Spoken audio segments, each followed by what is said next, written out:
DJ বাপি presentation. পরিণতি কি হবে, আমার দায়িত্ব কে নেবে? আছে কেউ?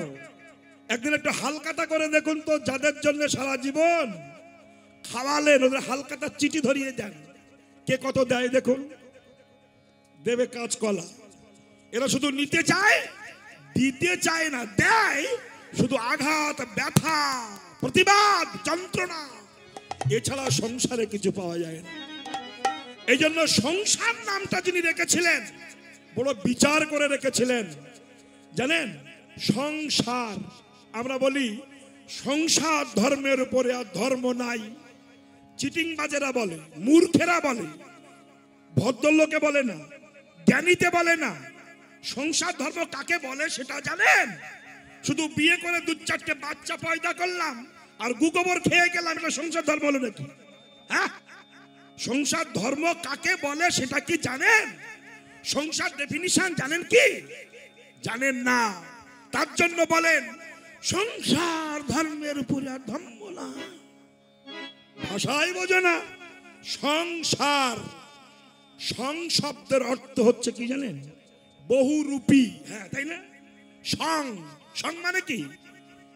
বহুরূপী। একজন ব্যক্তি বিভিন্ন রূপ চেঞ্জ করে, একে বলা হয় সং।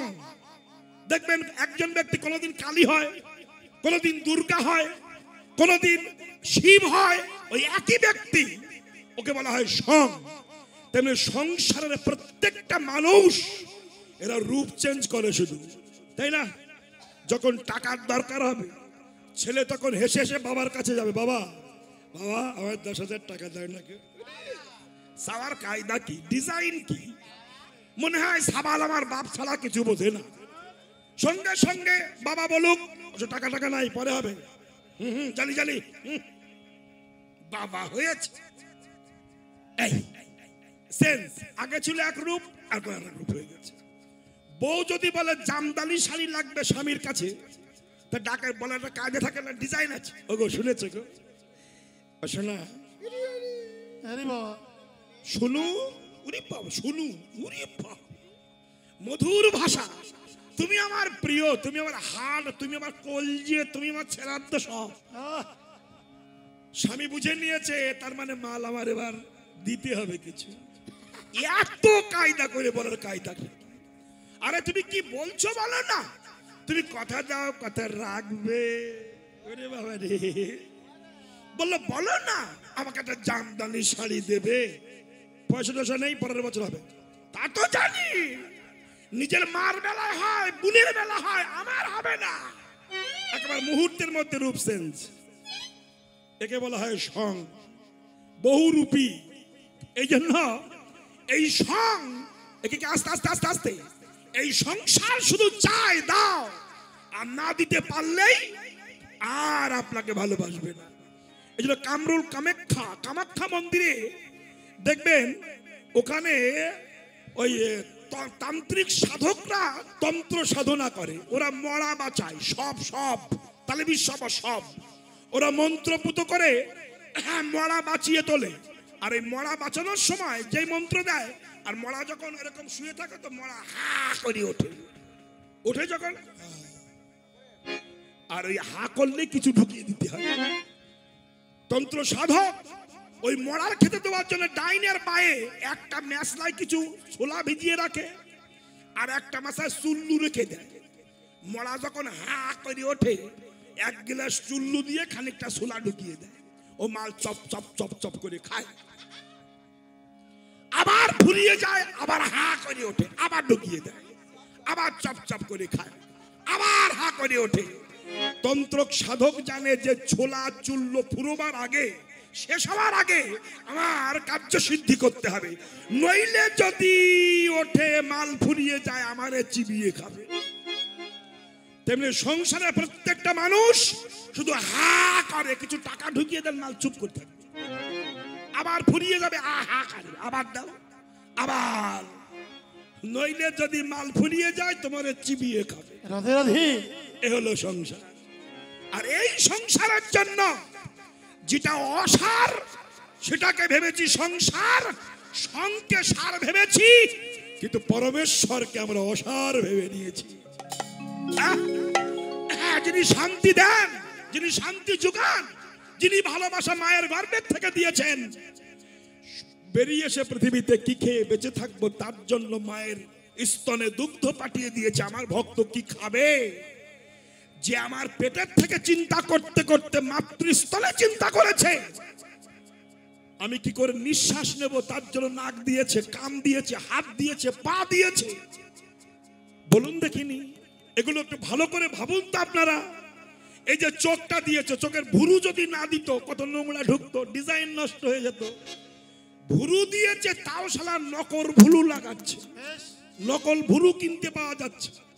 একটু ঘন হবে, চপচপ করে তাকাবে, ডিজাইন বাড়বে, আর লোকে আমার দেখবে।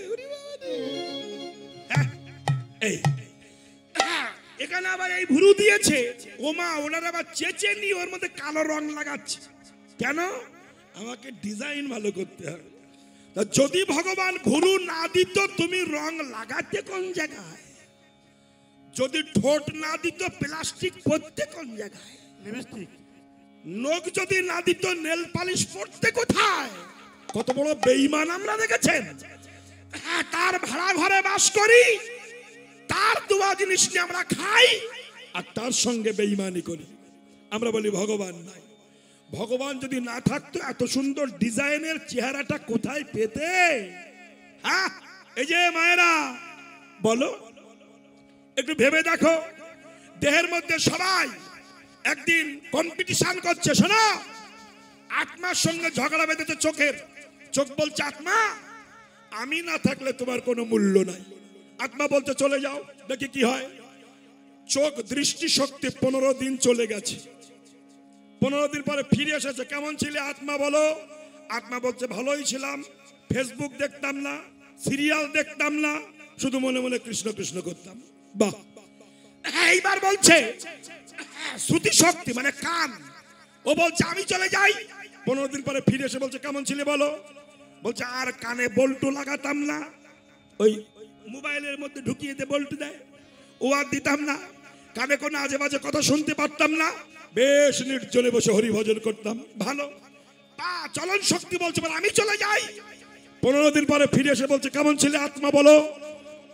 আত্মা বলছে কোথাও যেতাম না, এক জায়গায় বসে নাম জপ করতাম, খুব ভালো ছিলাম, তুমি চলে গেলে মঙ্গল হয়েছিল।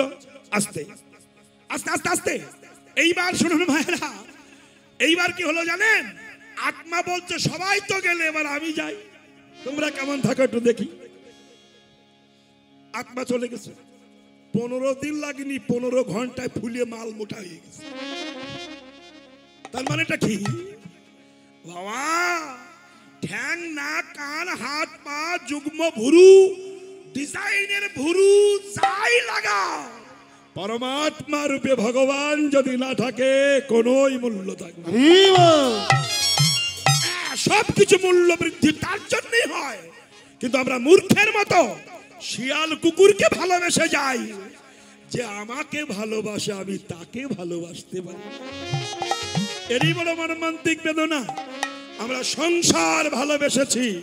আস্তে আস্তে আস্তে আস্তে আস্তে দীক্ষা নিয়ে একজন দীক্ষা নিচ্ছে, আর একজন কিরে দীক্ষা নিলি বলে হ্যাঁ, হো হো করিয়ে হাসে, এক্ষুনি দীক্ষা নিলি, আমার মতো কুকুর হলি না, আমি যে জমের বাড়ি যাব তুই আমার সঙ্গে যাবি না।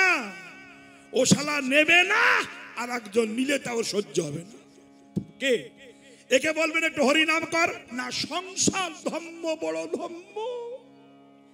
মায়াশঙ্করকে গুরুদেব বলেছিল, মায়াশঙ্কর সারা জীবন তো সংসার করলে, চলো একটু বৃন্দাবনে যায়।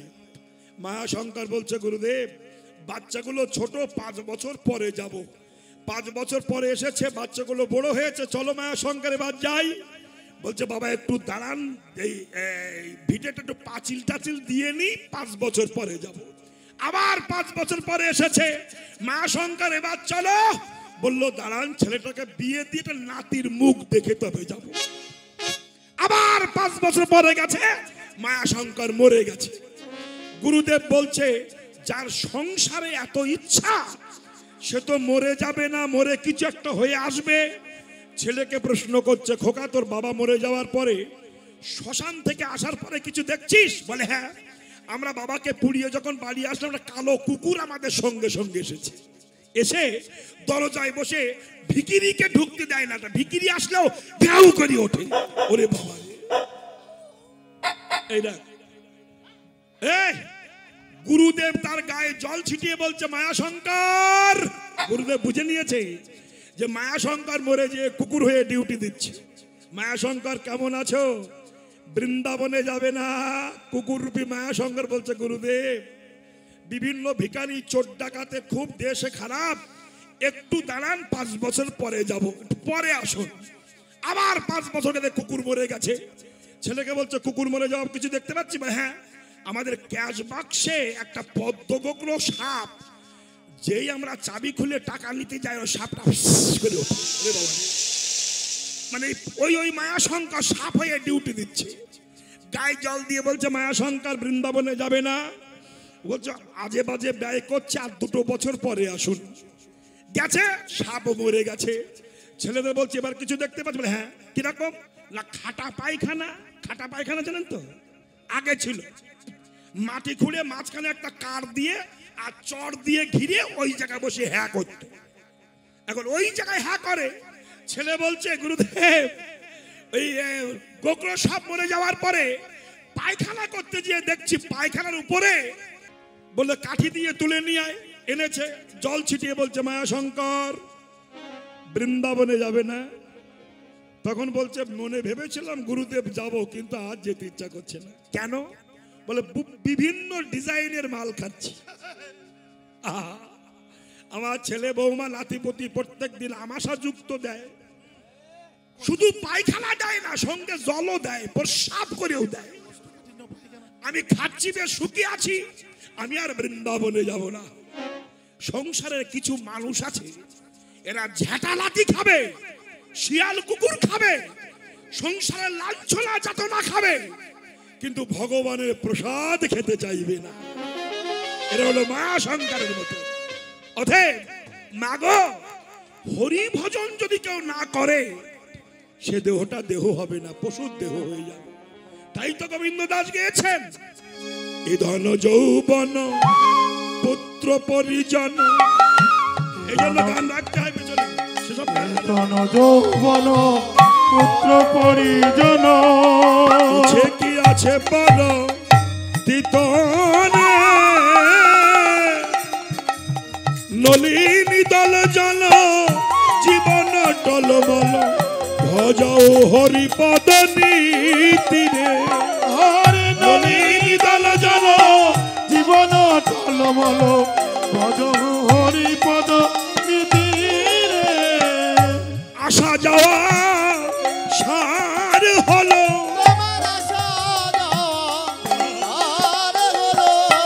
কৃষ্ণ ভজন হলো না গো।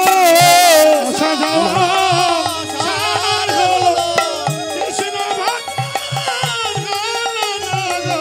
আমার আসা যাওয়া সার হলো, কৃষ্ণ ভজন হলো না গো। আমি যেমন এলাম তেমনি গেলাম, আমার কৃষ্ণ ভজন হলো না গো। আমার কৃষ্ণ ভজন হলো না গো। আমার কৃষ্ণ ভজন হলো না গো। কৃষ্ণ ভজন হলো না গো। আমার কৃষ্ণ ভজন হলো না গো। প্রেমানন্দে হরি বল। হরি হরি হরি বলো, আমার কৃষ্ণ ভজন হলো না গো। যেমন এলাম তেমনি গেলাম। Hello Radhe Radhe. Hello hello. যাই হোক, বিষয়টি কেমন? হরে কৃষ্ণ। জলিতাই মায়েরা, তাই মহাপ্রভু নিজে আচরিয়া ধর্ম জীবের শেখান। আস্তে লীলাচল মাঝে গোরা উদ্যান ভিতরে, পুরাবো ভাবেতে গোরা সহচর। হরি বলে নাচে গোরা, আহা হরি বলে, হরি বলে নাচে গোরা, সেভাবে বিভোর। হরি বলে নাচে Gora. Hello hello hello. Hello, Hari বলে এত সুন্দর আসরে মাইক যা করছি, হরি বলে নাচে নাচে গোরা হরি বলে নাচে গোরা সেভাবে বিব হরি বলে নাচে গোরা সেভাবে বিভোর। হরি বলে নাচে গোরা সেভাবে বিভোর। মধ্য নিত্যানন্দ নাচে গৌর কিশোর। মধ্য নিত্যানন্দ নাচে গৌর কিশোর মধ্য নিত্যানন্দ নাচে গৌর কিশোর। মধ্য নিত্যানন্দ নাচে গৌর কিশোর হরি বলে সবাই নাচে, হরি বলে সবাই নাচে। হরি বলে হরি বলে সবাই নাচে হরি হরি হরি বলে হরি বলে সবাই নাচে। হরি হরি হরি বলে সবাই নাচে হরি হরি হরি বলে হরি বলে সবাই নাচে। হরি হরি হরি বলে সবাই নাচে বাহু তুলে হরি বলে সবাই নাচে। প্রেমানন্দে বাহু তুলে প্রেমানন্দে হরি বলে প্রেমানন্দ বাহু তুলে হরি হরি হরি বলে প্রেমানন্দে বাহু তুলে হরি বলে সবাই নাচে হরি বলে সবাই নাচে তাই গৌর প্রেমানন্দে হরি বল। হরি বল। একটু মাঝে মাঝে বাহু তুলে হরি বল বলবেন, হাত তুলে বলবেন। হ্যাঁ, জানিতে হয় দ্রৌপদী যেমন এক হাত দিয়ে কাপড় ধরে বলেছিল গোবিন্দ রক্ষা করো, দেননি কেন? দ্রৌপদী পূর্ণ সমর্পণ করতে পারেনি। যদি না দেয় তাও যখন টানছে দুহাত তুলে বলছে গোবিন্দ তোমার সম্মান তুমি রক্ষা করো। হাজার হাজার বস্ত্র দান করেছিলেন। স্বয়ং ভগবান নিজে কাপড় রূপ ধারণ করে ভক্তের মান রক্ষা করেছে। হরি এটা হয়, এটা হয়। আপনি জানেন আমি রাধাপদ ঘোষ নিজে পড়েছি। আমার বয়স তো আর কম হলো না। আমার বয়স কীর্তনিয়া মার্কেটার কেউ নাই। আমি এখনো আপনাদের চরণতলে পড়ে আছি। এটা আমার সৌভাগ্য। আমি 50 থেকে 55 বছর আগে যুগান্তর এবং আনন্দবাজার পত্রিকায় আমি নিজে পড়েছিলাম প্রশান্ত মহাসাগরে এলিশ নামে একখানা জাহাজ ডুবে গিয়েছিল। যেসব বৃদ্ধ বাবারা আছেন হয়তো পড়েছিলেন এলিশ নামে জাহাজ যখন ডুবে গেল, অনেক লোক ডুবে মরে গেল। ওই জাহাজের মধ্যে ছিলেন অভয় চরণ রবীন্দ্র প্রভুপাদের একজন শিষ্য কৃষ্ণ ভক্ত, প্রসাদ ভোজি বিশুদ্ধ ব্যক্তি, মালা জপ করছিলেন। দেখুন সবাই ডুবে গেল, আরো মালা হাতে নিয়ে বললে হে বিপদ ভঞ্জন মধুসূদন, যদি ভক্তের ভগবান হয়ে থাকো তুমি রক্ষা করো। জলের উপরে ভাসছে লোকটা জপের মালা নিয়ে। কাগজে পড়া চিটিংবাজি কথা নয়। এই জন্য টর্চ লাইটের আলোয় সূর্য দেখা যায় না। যদি কেউ ভাবে আমি টর্চ লাইটের আলোয় সূর্য দেখব, হবে না। সূর্যের আলোয় সূর্য দেখতে হয়। তেমনি গোবিন্দের কৃপা পেতে গেলে গোবিন্দকে ভজন করেই পেতে হয়, নইলে হয় না। যদি কেউ বলেন, অনেকে বলেন গোবিন্দ ভগবান কেমন বলতে পারেন, আমি তাকে প্রশ্ন করব যে আমি জীবনে কোনোদিন রসগোল্লা খাইনি, রসগোল্লা স্বাদটা কেমন একটু বোঝাতে পারেন? পারবেন কেউ?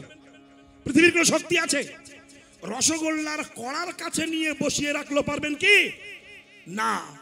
রসগোল্লার স্বাদ বোঝাতে গেলে আমাকে একটা রসগোল্লা খেতে দিতে হবে।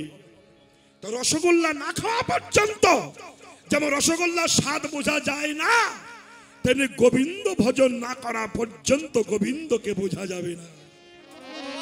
ভজন ভজন করে দেখতে পাবেন তাকে, বাইরের চোখে তাকে দেখা যায় না। এই চোখ দুখানা বন্ধ করুন, যতদিন ফেসবুক দেখবেন, যতদিন সিরিয়াল দেখবেন, ততদিন গোবিন্দ দেখতে পারবেন না। এই চোখ দুটো বন্ধ করে দেন, এই চোখটা ফুটান, দেখবেন হৃদয় মন্দিরে গোবিন্দ আছে।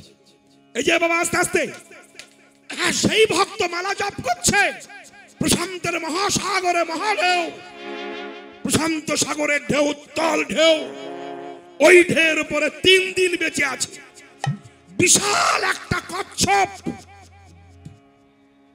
এই ভক্তটাকে পিঠের উপরে 3 দিন বাঁচিয়ে রেখেছে প্রশান্ত মহাসাগরের ঢেউর সঙ্গে পাল্লা দিয়ে। হেলিকপ্টার যখন ডেড বডি খোঁজ করতে গেল, এই যে এই বৌমা ডেড বডি খোঁজ করতে গেছে, হেলিকপ্টার দিয়ে দেখতে পাচ্ছে ডেড বডিতে দূরবীন দিয়ে একজন কৃষ্ণ ভক্ত মালা জপ করছে জলের উপরে বসে। এটা কি হয়? হেলিকপ্টার থেকে যখন শিকল ফেলে দিল, ও ধরে উঠছে, দূরবীন দিয়ে দেখতে পেল বিশাল একটা কচ্ছপ। যখন ভক্তটা ওই ছিকলি ধরে উঠছে, কচ্ছপটা 3খানা পাক মেরে ডুবে গেল। দেখে গেল আমার ভক্ত বাঁচলো কি মরল। কি বুঝলেন? কি বুঝলেন? আমি চ্যালেঞ্জ করে বলতে পারি, যারা ভগবানের প্রসাদ খান, নিরামিষ ভোজী হয়েছেন, আমি জোর করে বলছি না, এটা চ্যালেঞ্জ। যদি কারো 70 বছর পরমায়ু থাকে, আপনি প্রসাদ ভোজী হয়ে নরন রেগে প্রসাদ ভোজী হন, 10 বছর হলেও পরমায়ু আপনাকে বাড়বেই। অকালে মৃত্যু আপনার হতে পারে না, এটা 100% শিওর, 100% শিওর। আমি লিখে দিতে পারি। আপনি প্রসাদ খান, যদি ডাক্তারে পয়সা কম না দিতে হয়, আমি কীর্তন গাইব না। আর যতদিন না প্রসাদ খাবেন ততদিন রোগ ব্যাধি ভোগ করবেন, ডাক্তারকে পয়সা বেশি দিতে হবে, যন্ত্রণা বেশি পাবেন। কেন? সংসারের জ্বালা সহ্য হচ্ছে না। অনেকে বলছেন সংসার জ্বালা সহ্য করতে পারছি না। যদি সংসারের জ্বালা নির্বাপিত করতে চান, গুরুর কাছ থেকে জপের মালা নিয়ে জপ বাড়িয়ে দেন, সংখ্যা বাড়িয়ে দেন। যত নামের সংখ্যা বাড়বে তত সংসারের জ্বালা নির্বাপিত হয়ে যাবে, এটা 100% শিওর। তা না হলে জগতের জ্ঞানী মানুষরা আজ আর হরি ভজন করতেন না। তাই মহাজন বললেন, কত পাপী তাপী ধরে গেল, আমার ভাগ্য হলো না এই মানব দেহ পেয়ে, এত সুন্দর দুর্লভ জনম পেয়ে হরি ভজন হলো না, শুধু গিলাম আর এলাম। এটি বড় মর্মান্তিক বেদনা। এই জনম পেয়েছো, পেয়ে কিছু করে না। যেমন দেখবেন, আপনারা জানেন, আমি আরেকটুখানি একটা কথা মনে পড়েছে বলি আপনাদের কাছে। রামচন্দ্র যখন শুনলেন সীতার বাবা জনক রাজা, ইনি প্রচার করেছেন যে হরধনু যে ভাঙতে পারবে তার সঙ্গে আমার কন্যা সীতাকে বিবাহ দেওয়া হবে। রামচন্দ্র লক্ষণকে নিয়ে, বিশ্বামিত্রকে নিয়ে ওই রাস্তায় যাচ্ছিলেন। যেতে যেতে সন্ধ্যা হয়ে গেছে, একটা গাছের তলায় বসে গেছে। বিশ্বামিত্র বলল, রাম আজ আর যাওয়া যাবে না, কাল সকালবেলা যাব। বসলেন, গুরুদেব ঘুমিয়েছেন। রামচন্দ্র ভগবান বিশ্বামিত্রের 2টি চরণ কোলে নিয়ে সারা রাত সেবা করছে, গুরুচরণ সেবা করেছেন। এবার দেখুন, গুরুচরণ সেবা করে সকালবেলা উঠে যখন যাচ্ছে, যেতে যেতে রাস্তার মাঝখানে রামচন্দ্র একটা অলৌকিক বস্তু দেখতে পেল। কি দেখলেন? ঘুমটা দেওয়া মানুষ আকৃতি একটা পাথর দাঁড়িয়ে আছে। বিশ্বামিত্রকে জিজ্ঞাসা করলো গুরুদেব, এটা কে? রাম জানে না কে, সবই জানে, কিন্তু প্রশ্ন করলেন কেন? আপনার আমাকে জানাবার জন্য। বিশ্বামিত্র বলেছিল, রাম ওটি হলো গৌতম মুনির স্ত্রী অহল্যা, অভিসম্পতে পাষাণী হয়ে আছে। তো অভিসম্পদটা হয়েছিল কেন, এটা একটু বলবো? বলি, হ্যাঁ, এই জায়গাটা ভুল সিদ্ধান্ত আমাদের মধ্যে আছে। আমরা অনেকে বলি ইন্দ্র গুরুপত্নী হরণ করেছিল, ভুল, অপব্যাখ্যা। এসব কথা না বলে, না জেনে বলা মানে সে মুখের অবস্থা যে কি হবে আমি বলতে পারছি না। ভগবানের কলঙ্ক দেওয়ার আগে নিজে একটু পবিত্র হন, তারপরে কথা বলবেন।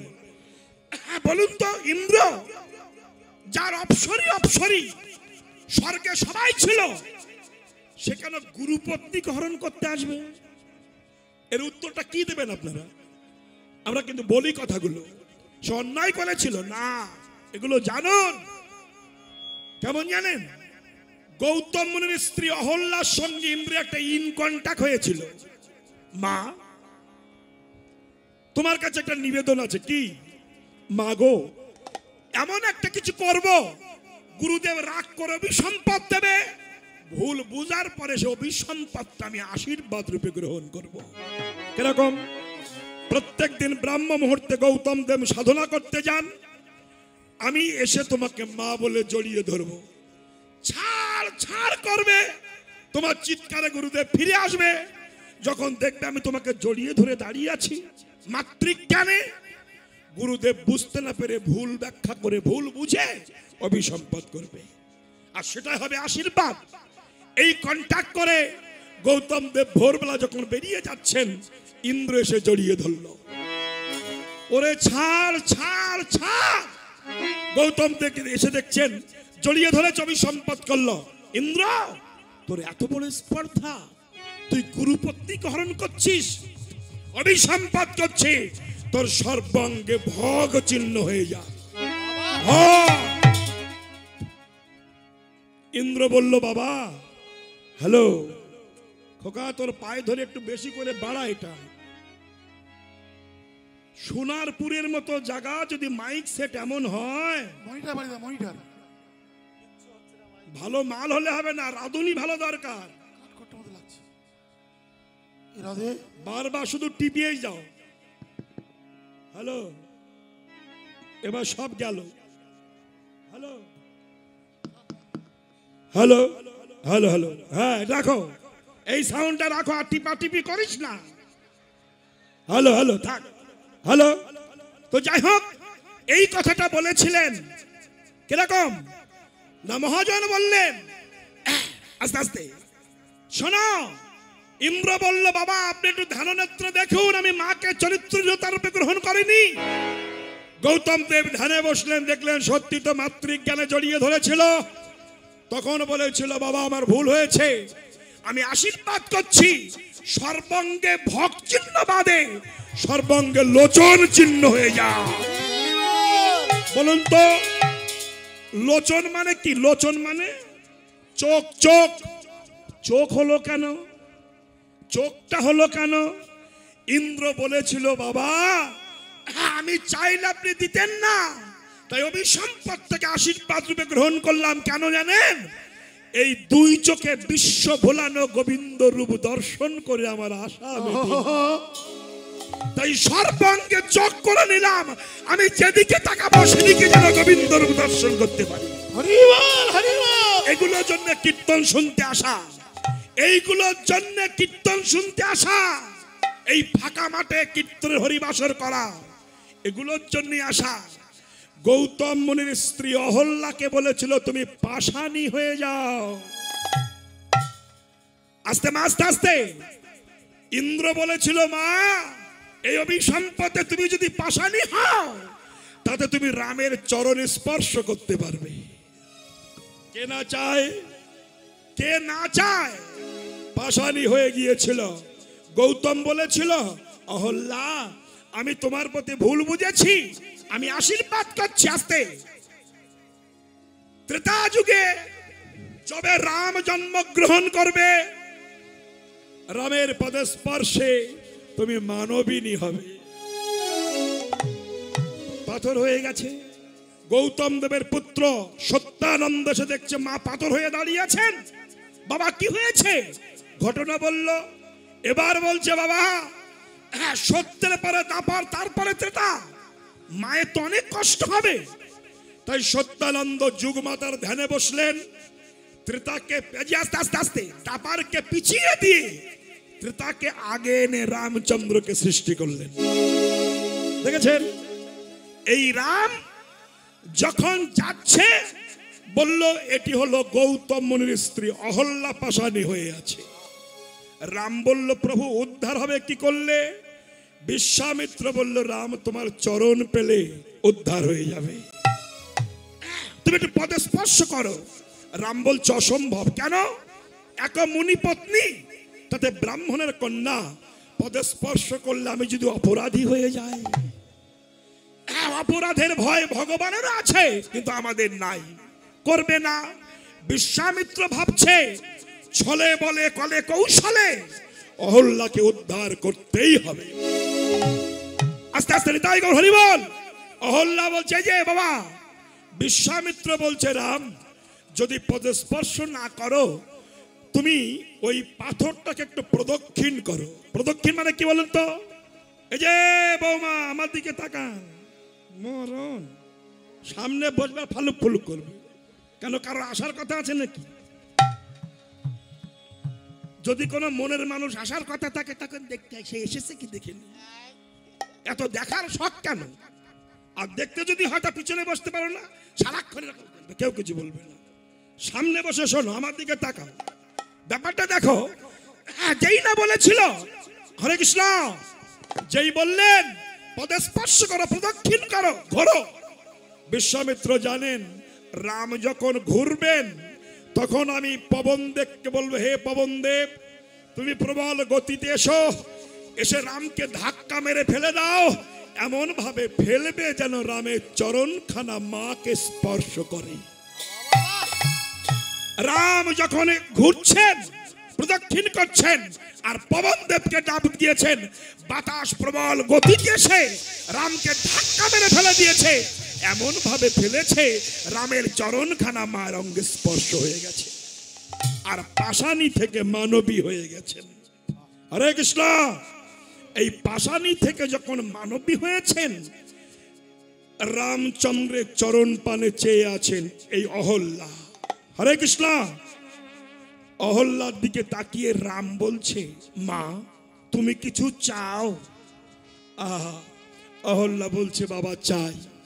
কি চাও বলো? কি চাইছে দেখুন, আমরা তো গাড়ি বাড়ি চাই, কি চাইছে দেখুন।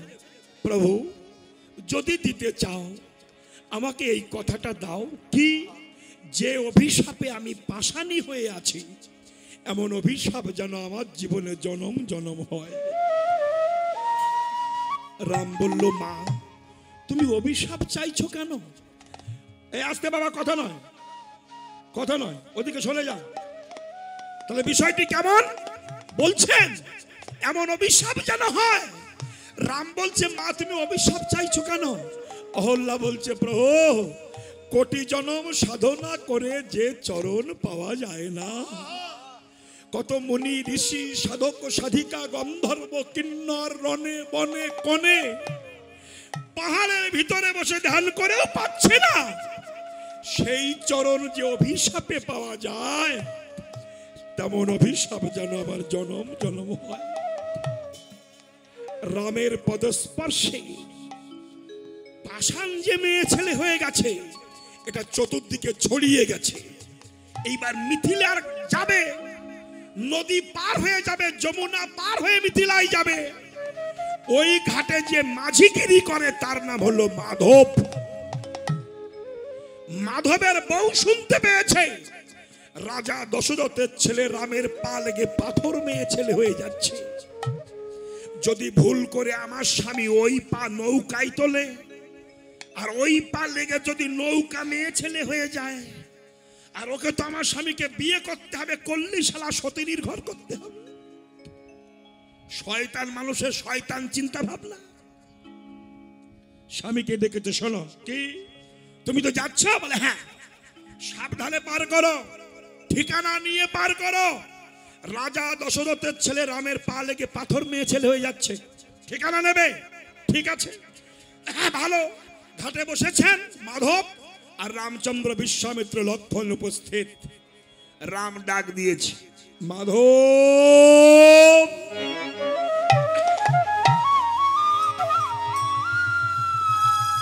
ও মাধব। ভগবানের ডাক তো। চমকটলেন মাধব, কে গো, কে গো ডাকিলে?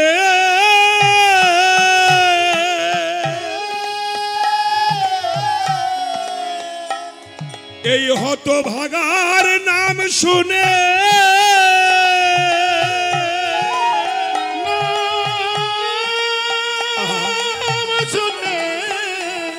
এই নাম ধরে এত মধুর সুরে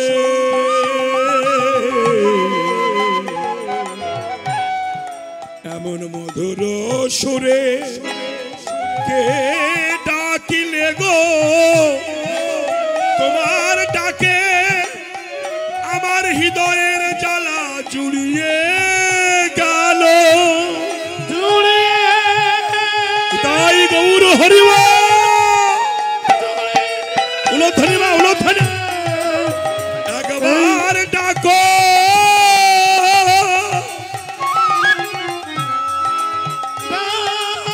একবার ডাকো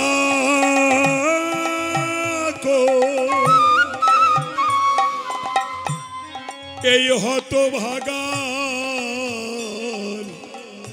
নাম ধরে ভগবান আস্তে আস্তে নদী যায় সাগরের কাছে আজ নদী এসেছে সাগরের কাছে নয় সাগরের কাছে নদী যায় সাগরের কাছে আর আজ সাগর এসেছে নদীর কাছে ভক্ত যায় ভগবানের কাছে আর আজ ভগবান এসেছেন ভক্তের কাছে ভক্ত ডাকে ভগবান বলে আর আজ ভগবান ডাকছে ভক্ত বলে এমনি অনুরাগ না হলে কি কৃষ্ণ মিলে রে কৃষ্ণ রাধে রাধে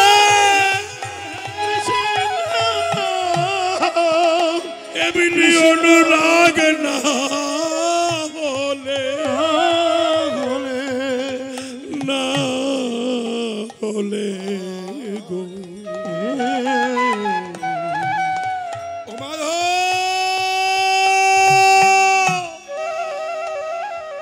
কে কে ডাকছো আমাকে বিশ্বামিত্র বলল মাধব আমি বিশ্বামিত্র কে আমি ও বায়োটাকে ওটা লক্ষণ ডাইনে ওটা দশরথের ছেলে রাম ও তাহলে এই সেই রাম কেন ওকে আমি ভয় পাই কেন ওর দোষ না ওর বাপেরও দোষ না ওর পায়ের দোষ জানো আস্তে বাবা আস্তে আস্তে ওর পা লেগে পাথর মেয়ে ছেলে হয়ে গেছে আমার স্ত্রী বলেছে রামের চরণ পার করা যাবে না ওই চরণ পার করলে আমার নৌকা যদি মেয়ে ছেলে হয়ে যায় আমি সংসার চালাবো কি করে তত্ত্ব কিন্তু এটা নয় তত্ত্ব কি বলছে মাধব বলছেন আহা ওই চরণের ভয় পায় কেন জানো ওই চরণ স্মরণ করে কত মানুষ যে ছেড়ে সংসার ছেড়ে চলে গেছে ওই চরণ স্মরণ করে কত মানুষের যে গাছতলা সার হয়েছে ওই চরণ স্মরণ করে